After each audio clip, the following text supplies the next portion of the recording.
Hello again and welcome back to the Too Deep Coverage Podcast. Today, we're staying out west to talk feuds, storylines, and next season predictions for the AFC West. We've already gone over the North in each division. We'll be covering each one before the draft this Thursday. So go ahead and check out the other podcasts and the ones to come if they've already released. Be sure to like this video, subscribe, and let me know what you think will happen next season for your favorite team down in the comments below. We're going to be going over all four teams in the AFC West today. So let's get right into it. But first, I have to talk to you about my friends and partners over at W Energy. Since 2021, they've been making the safest, cleanest, best-tasting, crash-free energy drink on the market. This American-made, clean formula energy drink is made to give you a long boost of energy and concentration with no crash or slump afterwards. All flavors are unique and made by W, so you'll never find our taste anywhere else. With multiple limited time and hydrating flavors, you'll always find your next favorite with us. With all drinks having no sugar, no fillers or artificial colors and dyes, no secret or hidden ingredients, and of course being gluten-free, W is the best drink to hit the market in years. With every drink averaging out to be just $1 each, your pocket and body will thank you for making the switch to W Energy. Whether you want to switch it up daily or stay committed with your favorite flavor, W has all the products you need from packs, tubs, and even cans. Be sure to use the link in the description to get your starter sampler pack or whatever amazing product you choose with an extra 10% off using my code TWIZZLER. It's like the candy, but with the two Whizzler. Add some energy and focus back into your life today with W Energy. Alright guys, so of course we got to start with, like the other ones, we're going to go with the lowest record team and we're going to go up to the highest record team. Today we're starting with the Las Vegas Raiders. We're going to go over this pretty quick because I feel like this division probably has the least amount to talk about. There was a lot of changes on a couple of these teams, but the changes that were made aren't really like life-changing. So let's just get into it. So the Raiders, I think they're honestly probably in the best boat out of any team in this division this year for one reason only. Well, two, actually. We're going to go over both reasons, but the biggest one is that they have Pete Carroll as their coach. Now, I know it seems like, okay, well, who wants to have a 74-year-old coach, been out of the league for, a year, maybe 2 years, has been out of the coaching game. Yeah, but you got to think the Raiders kind of do that. Like, they had John Gruden, and he was out of the league for 10 years just doing commentary. So I think having Pete Carroll come, you have some actual experience. You have high-level experience on each level. I know Gruden was a Super Bowl winning coach. I know that Josh McDaniels was a Super Bowl winning coordinator multiple times. But I think that he has more experience than the last three. AP, no coaching experience. He was like a special teams coordinator type guy. McDaniels, no head coaching experience. It was a horrible experiment. And then Gruden, he was exposed by somebody that's not even a part of the league anymore at all. So, I think that actually being able to game plan and scout these other teams while still being able to actually have a chance to win these games, especially in a division that's this hard, I think it's actually pretty important that they got somebody like Pete Carroll. Like getting a Ben Johnson would be good, but at least Ben Johnson is going against like McFleur, Dan Campbell, and Kevin O'Connell, where these guys are going against Jim Harbaugh, Andy Reid, who I'm literally going crazy. What is his name? Sean Payton. Sorry, I'm literally looking at my stuff right here next to me, and I can't remember his name. But I just don't think that the Raiders for the past 4 or 5 years have actually been able to look at a team and go, okay, there's their weakness. Here's their strength. How are we going to combat this? How are we going to go about this? I think that Pete Carroll is probably going to be the best coach they've had in quite a few years. But I also think that Geno is going to be the best QB they've had in years. I think since they had Derek Carr and he left the team, he's been exposed, kind of like who he is, what his capabilities are, along with just like his industry. He's so injury prone. He basically goes down, is hurt the rest of the year. In the offseason, he's still hurt. His shoulder has to get fixed. Man, my eye is so red. What is going on today, guys? So I think Geno's actually going to be a pretty high performer. I think he did really well in Seattle. He won a lot of games last year. They had DK, but they weren't really using DK very well for the last couple of years. I think that's why he wanted to leave too. Because regardless, like, if you're not going to utilize me, I'm not going to play for you. So, I think Geno Smith also fits the Raiders' culture very well, what was already set up. a lot of those people that were there for the AP days, that were there for, the axing of Josh McDaniels and stuff. Like, I think that they want to have somebody they can relate to, kind of like Max Crosby's like the perfect Raider. You think about like down a beaten path, came back, new man. Marshawn Lynch came from a hard upbringing in Oakland, grew up, eventually ended up on the team. Like, those are the kind of people you want. I think Geno being a perennial backup until he came to Seattle now is like, struggle from the start, prove yourself, come in and be the best person you can be for our team. So, I like the Raiders this year actually a little bit, but I still think they're going to lose the division, be last place, but I think their record is going to be a lot better.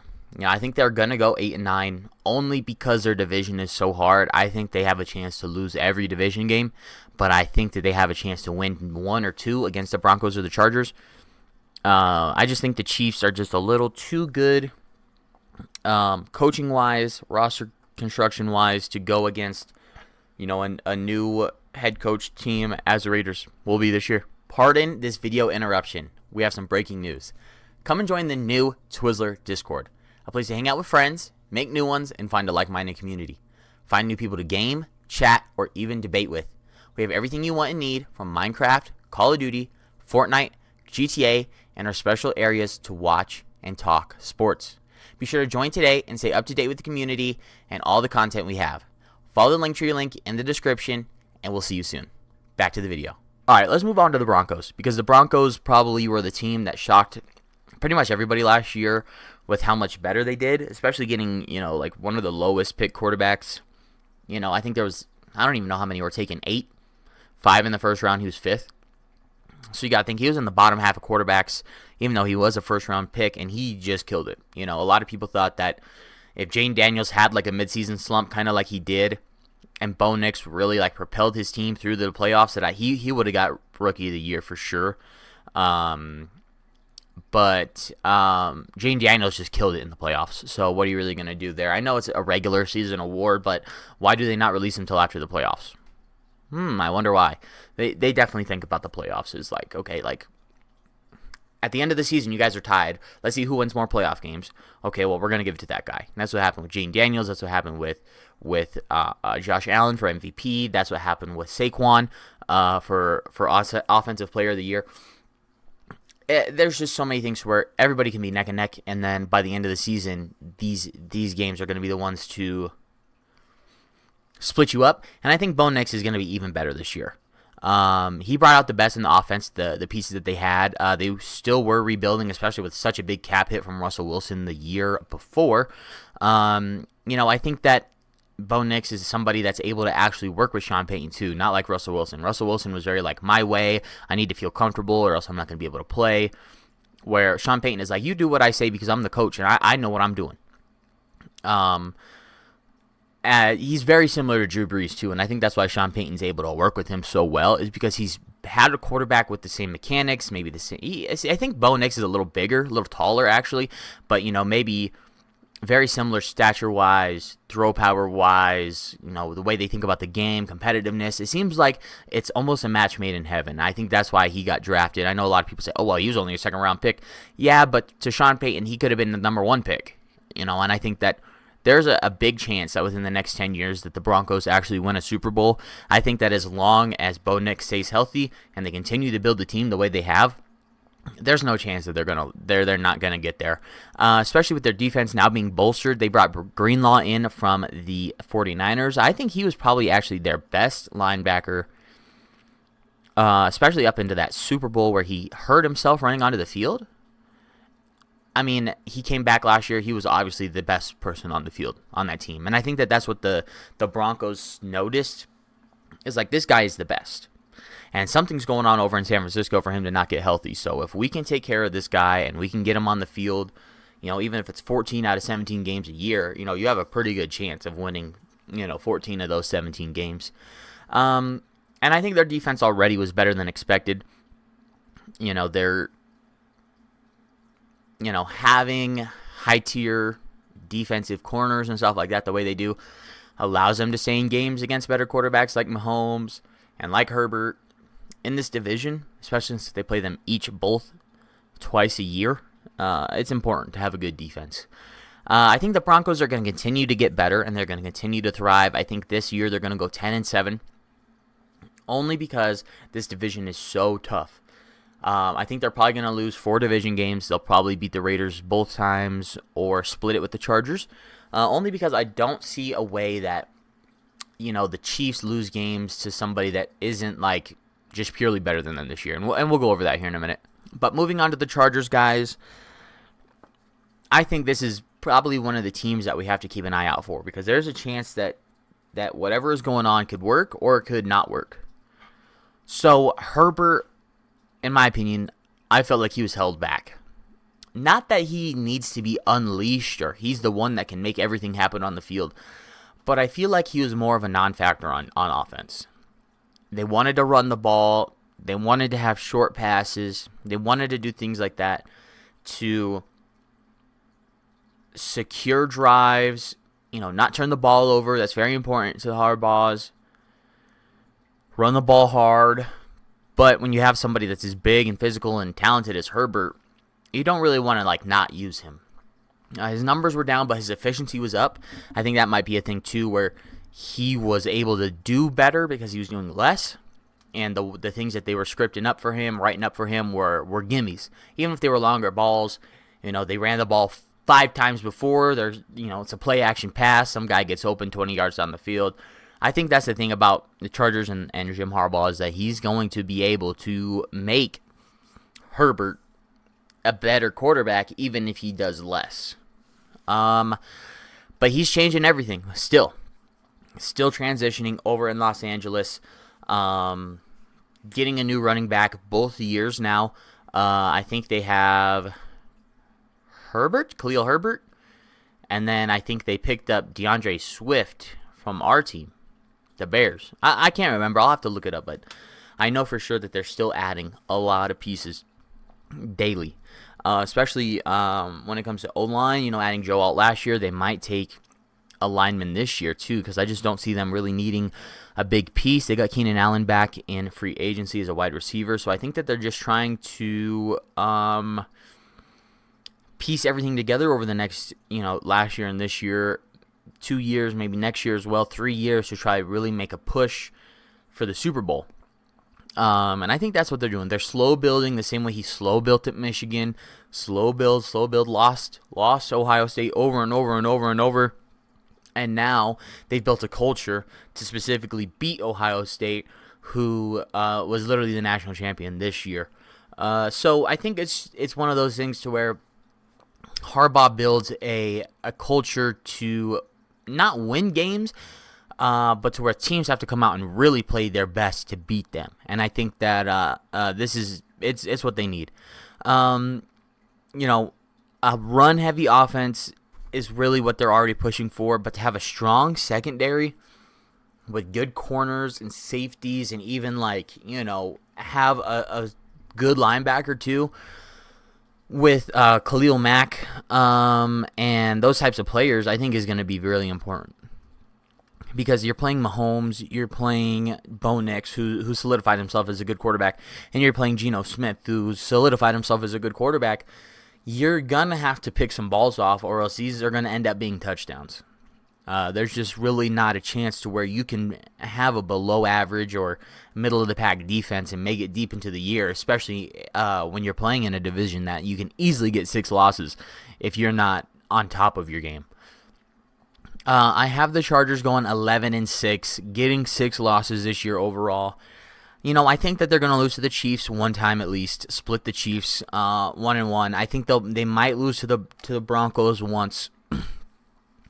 But I think that no matter what, they're going to go 4-2 in division. No more, no less. Well, probably more, but not less. I just don't see them being this well coached. They went 12-5 this last year, 11-6 or whatever. I just think that the division overall on the low end got a lot better, and I think at the high end got a lot worse. So let's move into that. Let's go to the Chiefs. They lost a lot of O-line talent.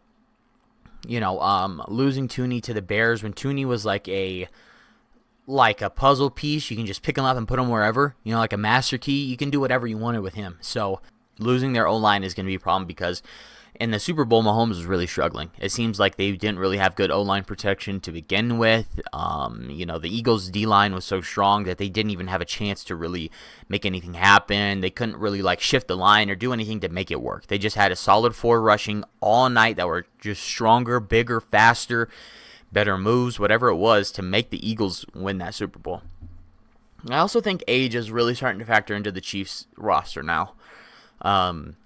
They went back and got Kareem Hunt, who, he's 4 or 5 years older than he was in the past. He's strong, but he's slower. You can just tell watching him. Same thing with Travis Kelce. I mean, he doesn't have that breakaway speed.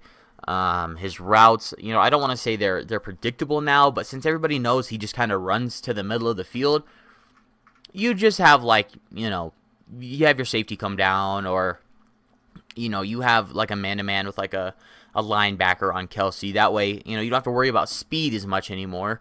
But you do have to worry about Mahomes rushing. So, it's kind of good to have a spy too. But Mahomes has really slowed down over the years too. I mean, he doesn't really have that big skirt away like he used to. I think the age is really, really starting to affect both of them. Not that they're old, like Tom Brady, they're in their 40s, but I think that they've just been running full speed for so long that, eventually the machinery wears down. It works best when it's brand new, but as time goes on, it gets to a point to where it's a steady chug, and you might be down here for 4 or 5 years, and it's still enough to get by, but eventually it's just going to all go at once. And I feel like, Kelce's retiring this year because he knows that it's about to go all at once. Whether he's motivated or not with Taylor Swift and winning all these Super Bowls, probably being the, statistically the best tight end there's ever been in the league.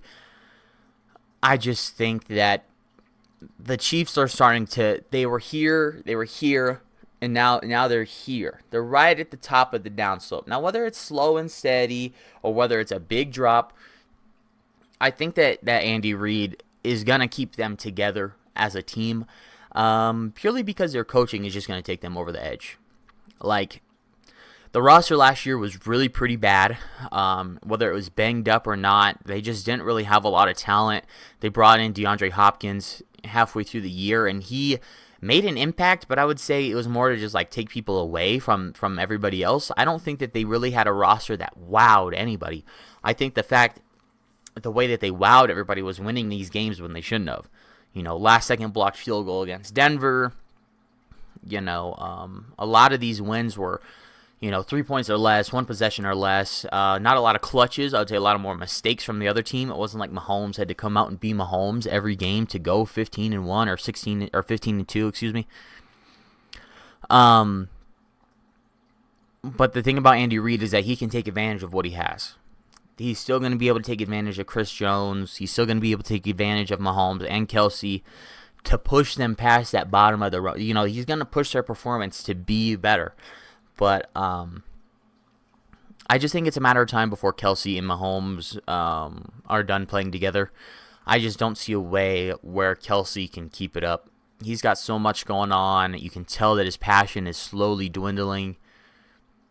It could be a job now because he could go out around the world. He could party, private jets, do whatever he wants. Of course, he could have done that before, but I think now he's bigger than football. And I think now that once you're bigger than football, you have all the money you need. You Super Bowl champion multiple times over, haven't missed a Super Bowl, but maybe twice, 3 times in your whole career. It's hard to really look at football and be driven to say, I need to do better. I need to keep training. I need to do this because last year, maybe even the year before, you did the bare minimum, and there you are in the Super Bowl again. So that's it for my AFC West overview, guys. I mean, I really don't have too much to talk about with this division. I know that there's a lot that happened pertaining to the Raiders, but we're just going to have to wait and see what they do. Max Crosby is still one of the best edge rushers in the league, so if he's able to actually knock down some of these quarterbacks in this division this year, there's a chance that the Raiders are better than 8-9. But I think that overall, they need to have a stronger defense, and then they'll have a chance to actually be a part of the NFL again. Anyway, guys, be sure to leave a like, go down below and subscribe. Let me know what you think is going to happen to your favorite team. I say in this division, my favorite team, probably the Broncos. My grandpa was a Broncos fan, so, I'll take that. I was a Broncos fan for a short amount of time for that reason. But that's it for me today, guys. See you later. Peace out.